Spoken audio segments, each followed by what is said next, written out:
Hello, everybody. Welcome to Monday Night Domains. We're here a little early tonight, so I'm interested to see how many people join us. I have a very important meeting with The Bachelor at 8 p.m. in a box of popcorn, so obviously very important. Dad, how are you doing today? Good. I'm going to retweet this. Hold Everyone on a wants to second. retweet the space. The more we Uh, have, the more we get to chat, the more we get to learn. Very exciting. let's see. New time tonight. Or watch the replay. Yeah, if you did miss us tonight, we used to tune in at 8. I'm very sorry. Boy, Hopefully, you made it through Monday Night Football the whole year. I know. Um, I thought about asking for that as well, but I watch football from my house, and so then it's like I only miss like 20 minutes of the game. Not a big deal. But if I start The Bachelor late, then I don't even get to Aunt Denise's till 9 p.m. and that's late, and I miss a lot of the actual show. Plus, football's making me mad right now, and so I don't want to think about it. there you go. Well, let's Football's see. making What me an mad. exciting weekend in digital assets, an exciting weekend in the stock market, an Yeah. exciting day today in the stock market. What's going In, on? in one day, the whole world changed. Yeah. And for those of you that didn't watch everything that happened today, let me just post it in a couple more groups here. Domainers, we love domainers. Post it in. Let me post it in Domain Investment Consortium. I thought about posting it in the Domainer group chat on Twitter.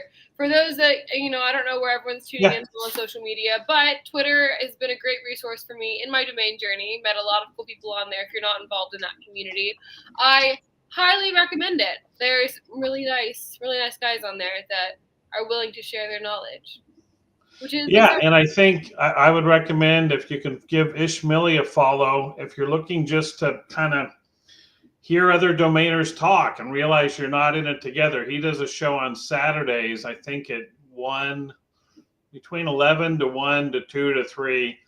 And it's Super just fun. nice to hear people talking about doing domaining and buying and what are you buying, what are you selling, how are you managing your domains, what landing pages are you using. The way X works or Twitter, you request to speak, and usually the host, like if we were doing that here tonight on X, they would kind of look at your profile and see if it looks like you could bring something to the table. Normally you'd want to follow and repost a room, and that kind of tells the host that, hey, I'm not just here to take and pitch Yeah, something. I'm here to give. and etiquette. so and so those would be the way to go. I And think then, Anish is just hyped about domains too. If you ever are in a slump and you're like, "Oh, this is a stupid industry. Why did I get here?" I think Ish is hyped about yeah, domains. and he's going to give it to you real. If you get up on cash or trash and you throw out a name, he's going to tell you cash or trash. But they're doing a lot of work on outbounding right now. They're doing a lot of work of covering the different landing page options. Ooh, Most domainers this week are at, shout out to the Internet Commerce Association. oh, They're having their weekly meeting this week in Vegas. I am not there, but hey to I'm everyone also who's not there. watching. The Internet Commerce Association was formed about 15 years ago, and they look out for the rights of domain owners against people who would either try to use the trademark laws to get your name when they don't have a right to it, or charge more for registration. So they kind of represent domainers, and they're having both a kind of a, it's not really a trade show. It really is just a gathering of like-minded domain investors that are part of the ICA. So there's my shout out to the ICA. Internetcommerce.org is the website, and maybe I'll see you there next year. Yeah, no, we met up with a lot of people from there when we were in Vegas last summer, and everyone was super nice and a bunch of very knowledgeable people as well. Yeah, so today, Julie, the whole world changed. How did the world change? Have you heard about DeepSeek? No.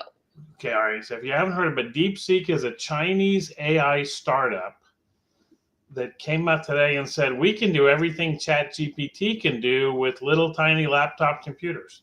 So you don't need to buy all these chips, and we don't need to buy all these power plants. And China can do it, and neener, neener. Okay. So Nvidia and the stock market was down 10%. Meme coins were down 20%. Oh, wow. Bitcoin's down 10%. Everyone panicked. But then you get to the panic, and then you say, what do I like to own? What do I like to buy? And it's funny because in these stocks and crypto, it gets marked to market right away. You know, if you own a meme coin or a crypto asset or a stock and someone wants to sell it, it's trading at $100, and someone wants to trade it at 90, they sell it for 90, and now it looks like everyone's stock is worth 90. You know what I mean? Even though nothing changed, you know. So domains are different. We don't get the highs of instant liquidity. Oh, my domain went up in value at $100 today. My domain went up in value $200. Oh, look, I can look at my app and it shows me exactly what my domains are worth. Although that's coming from Freename. Oh, but right. we don't get the negatives, and then at the same point on a day like today, you don't have the volatility. Yeah. But what was interesting about it was how something as popular as AI even can have bad days where all of a sudden it's not going to be everything. It's not going to be, whatever. So, but anyway, what I was doing before we met, Julie, you and I are working on a project to broker a domain name. Yes. And I thought this would be helpful for Freename TLD owners. If you're building up your social media game, you're building up your website, Freename, thank you to our sponsor, Freename, provides you a reseller page for your TLD. So if I have .v domains, people can go to my reseller page, which they built. That takes the money for the domains. They keep half, I get half. So that's like the checkout. But you want to do some marketing, and maybe you'll want to do that on your own page. Go ahead. I have a question. Yeah. Freename's reseller page, can you have the same page for multiple TLDs? That's a good question. I was just thinking about, because we are trying to broker a domain, and in doing so, we're trying to have our fashiondomains.com site up, and we're like, oh, we want to have a place for all of our domains to be like a gather. I think that they are working on that. I know that they have an active VIP group, and I remember it was requested by someone in the VIP group. I know one of the things I loved about Freename is they really like to listen to their customers on potential advancement. But what you can always do is just create a landing page that says, welcome to Page House new TLDs. And then I can list, my different TLDs. But what I want to talk to you guys about is if you're a paid member of X, you can get this thing called Grok. So let me see if I can share this. And this is like a lot of the AI image generators. So I'll just use this one. But if you use other ones, that's great. So did that come through, Julie? I got to get it up. Yep. All right. So in this case, what I asked this picture generator is we're making a site for womensclothes.com, which is the domain name that we're brokering. And I'm really not that great at graphics, but I want to try to get my concepts across, even if I'm giving them to a designer. Does that make sense, Julie? That, you try to describe what you want to say. So one of the things I like about womensclothes.com or any domain name is it can be like its own online mall, right? Right. So what I said was to Grok, can you show a large mall directory sign and a map with women's clothing stores in the background? And this is important. Whenever you're putting domain names on stuff, you have to tell it and only the words womensclothes.com and only those words in a large title. And you'll see here how it doesn't really do good with letters and words. So if you look at like this picture, this is the one. This one paints a really good example of it. This one does. This is the one I kind of like the best. So it's women's clothes, but see how it spelled all these words wrong? Yeah. But at least to get the concept across, or if those were going to be so small that you wouldn't really, read them, but I'm getting the concept across, what I mean? And I think this is where you can do it. So say another thing that people have used is, let me think of a domain name I bought today. I bought a domain name. I bought Kylie.ws. Okay. Solid name. Yeah, so I think first names are great. They're the original digital identities. I love me some WS, and you can make it a Web3 domain with Domain Cost Club. So I'll say, can you show a billboard with the words and only the words Kylie.ws, and I'll put it in quotes, and no other words. And what do you think of when you think of Kylie, Julie? Kylie Jenner.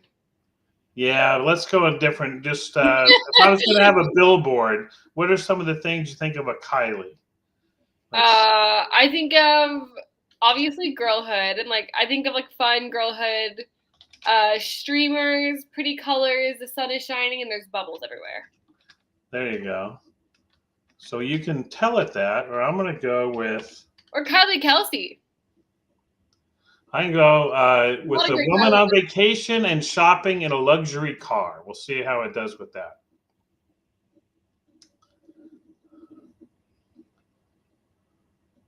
So if you were going to make a post to sell this domain name or something like that, it's kind of giving me 4 pretty good options. What do you think? You know what I mean? So you got a Kylie here with a shopping bag, looking pretty cool in a car. I would AI, like AI is funny because it creates a car with a seat here and a dashboard facing to the left, but that's okay. It gets the image across, it right? gets the point. You know, because I see it on a smaller screen, I don't see that, so it's perfect. It's fine. Yeah, and then this one looks pretty good, kind of Yeah. Kylie.ws, you know.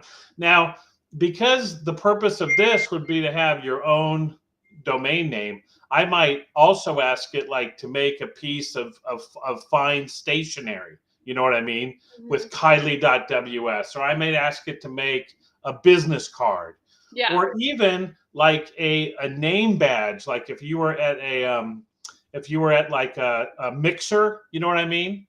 And it would say like, hi, I'm, reach me at Kylie.ws, or even like, what I'll probably do is like, you wear your hoodie with your company name on it or something like that, So imagine if you were Kylie.ws and you were an influencer and you just put that right in the front of your hoodie, right?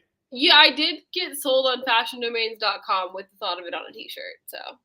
Yeah, so it's so for everyone out there, it's again, you can use different image creators. I know there's one with ChatGPT.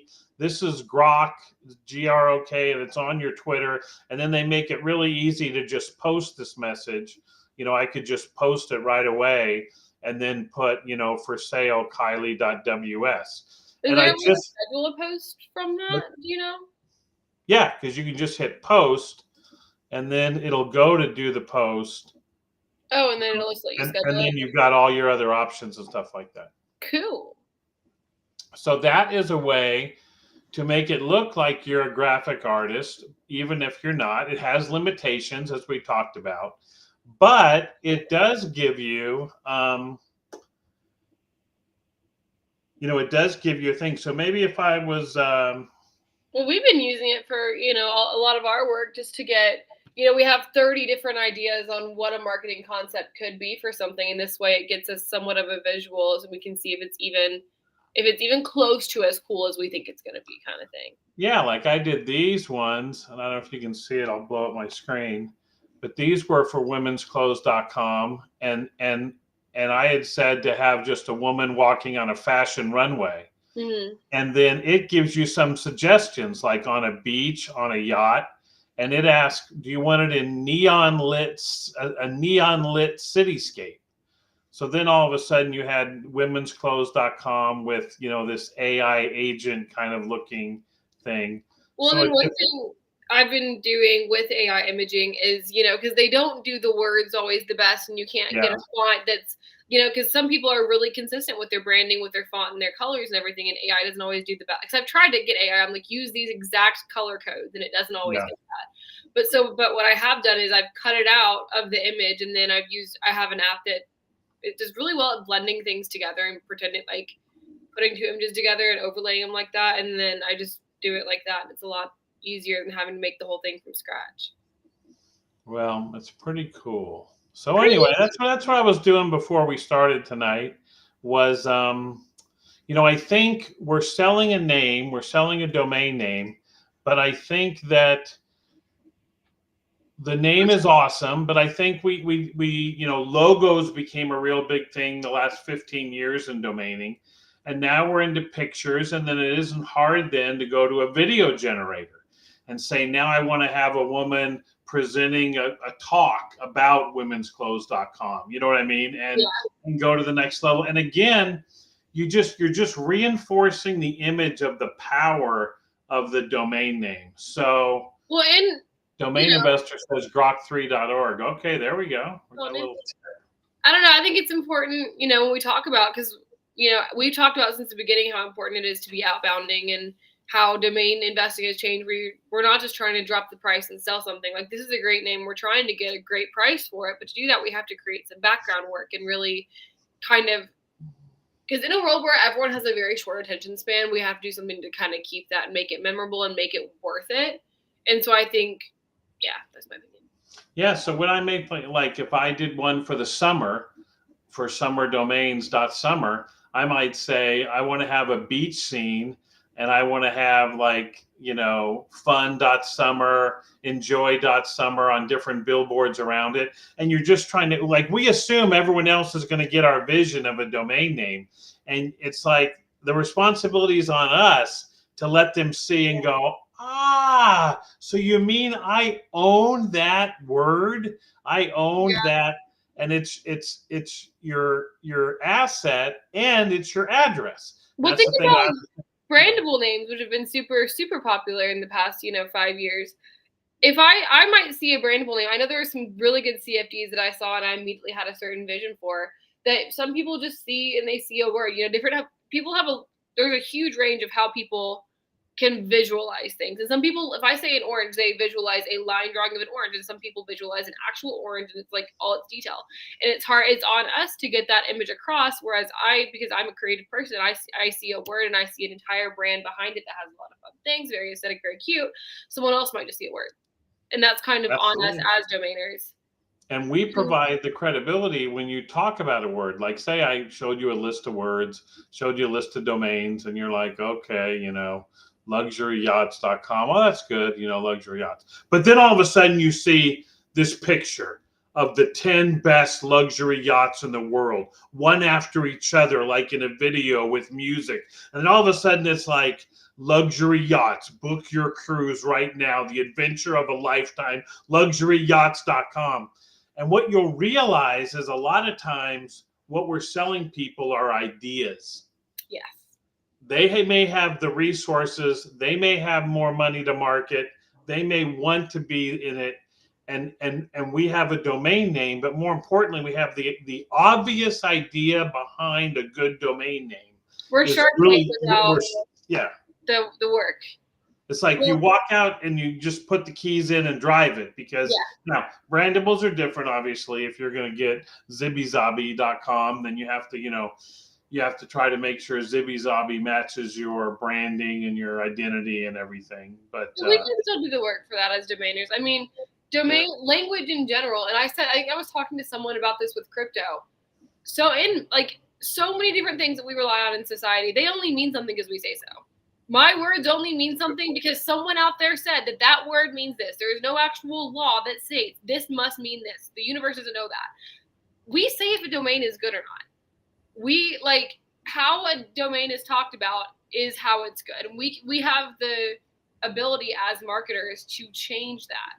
In crypto only means something because we say it's valuable, because people use it as an identity, because people want it, because they use it for NFTs, because you can use it for online purchases.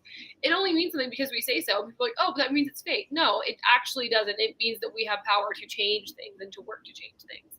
And it means everything can be valuable, especially if you have a great baseline, which we have with womensclothes.com. Yeah, and words can take on different meanings. A lot of times I have to call you, Julie, and say, is this word positive or negative? And then it could have been positive. It could have been positive 5 years ago, and now it's negative. And there's other words that were so negative 5 years ago that now they're positive. They're positive again. Yeah. and you just The have rules to of know, language right? has changed. Like Yeah. the rules, I'm off topic. The rules of curse words have changed. It used to be they're curse words. These are bad, not nice words. And now you have a lot of companies that use them because they're like, oh, we seem fun and like casual and rebellious. And I'm like, no, this is a curse word. Anyway, language is a great thing. That's what's fun about domains. It's language with an asset. And new words can pop up. So I'll give everybody the new word of the week.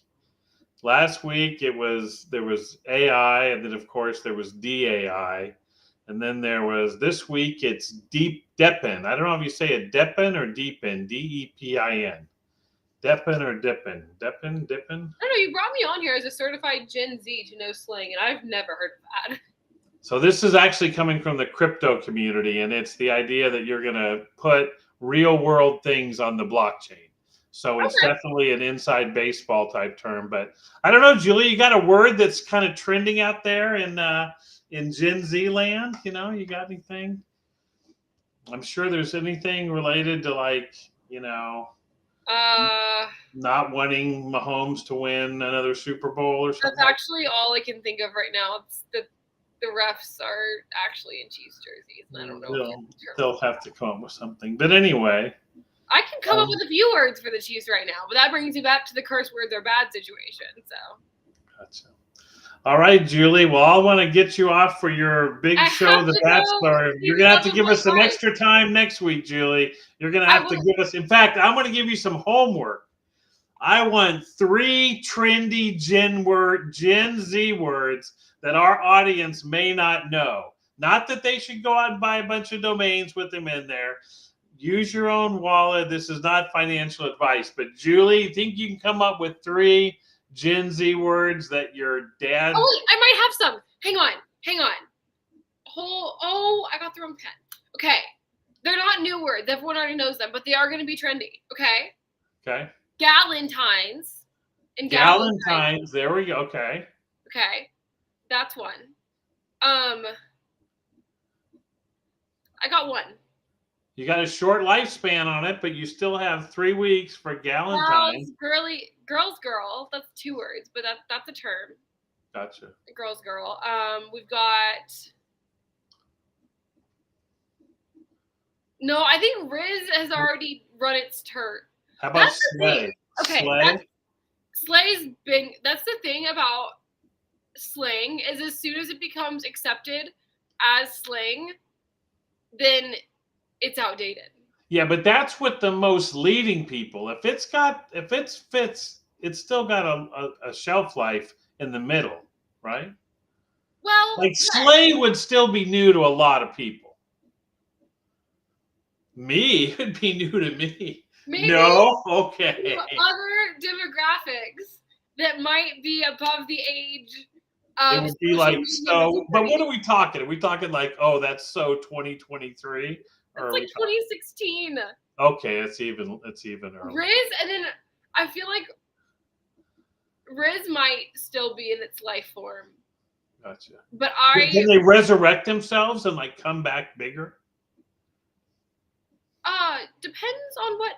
I think at this point, okay, because we're seeing it in fashion, I think we've got to see it in words too. Trends are just because of social media and the internet. Trends are going 1,000,000 miles an hour, and you literally cannot catch on before they're already gone and outdated. That they're cycling because trends have always cycled. You know, we saw in 2000s people dressed like the 70s. We're still seeing this, but we're already seeing people bring back clothing and trends from like 2015, 2016, like. So, because the trends are rising and falling. Except for the one trend that will never come back. I've taught Julie this from her youngest years. There's a chance that we were wrong about it. No way.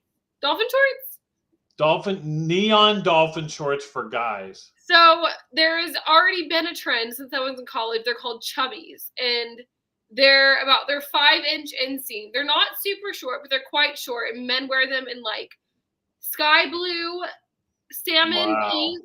I didn't think those were the colors of the. What about preppy? Now I had a little preppy going on. That's what it is. That's where the chubbies came from. I had a little preppy going on in college where we had the double shirt. You had the alligator shirt underneath, and then the collared shirt on top of it. and then you had the penny loafers with an actual penny in them, which is now cost 3 cents to make, by the way. I think there's a chance that already came back. They already came back and then it went away again? I don't know. I don't know what the frat bros are wearing nowadays, but I know when I was in college, the frat boys wore the Sperry's with the chubbies and a t-shirt. Gotcha. What about, I'm getting all into 80s music again. What about the big shoulder pads? You know, like the shirts and the jackets that are like way out to here and everything. I want to say you found a trend that I don't see coming back, but right now, and you see this a lot with recessions, people can't afford to have both like a social wardrobe and a business wardrobe, so they're merging, and we're seeing a lot of like blazers are in style again. We saw it in 2008 as well. Well, there's your fashion tip. All right, Julie. Two more besides Galentine. I've got it on a Post-it note, and I promise I've just got to think about it. All right. Good luck if you're at the ICA. Have fun. Wish I was there. Try to be there next year. I'll bring Julie. And have a great week, everybody. Watch The Bachelor and nominate me next year. Okay, bye, guys. Bye.